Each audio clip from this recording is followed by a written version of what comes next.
به نام خداوند توانا.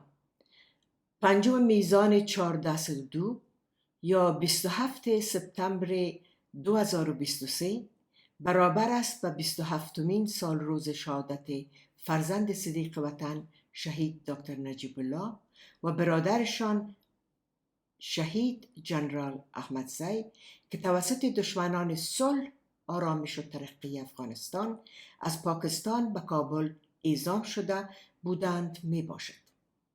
شهید دکتر نجیب الله در رأس دولت قرار داشتند که هدفش تطبیق سیاست مصالحه ملی، یعنی سیاستی که اصول آن را اندیشه های ملی، غرض تأمین صلح و امنیت که منافع همه مردم افغانستان را در بر داشته و در آن حقوق حقی همه ملت افغانستان اعم از مرد و زن به اساس شریعت اسلامی در نظر گرفته شده و حق تحصیل و کار برای مرد و زن افغان تأمین گردیده بود.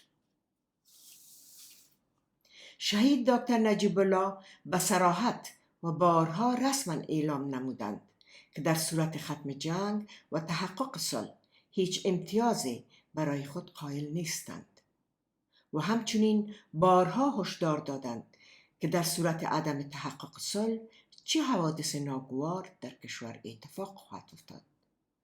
طوری که هموطنان گرامی شاهد هستند، گذشت زمان پیش‌داوری‌های داهیانه و آگاهانه‌شان را به اثبات رسانید. ایشان بارها این شعر خوشحال خان را تکرار می نمودند: سود توان رسی پلوی دریاب که گرزه، پویاله که دی زوال وینم نهنگ.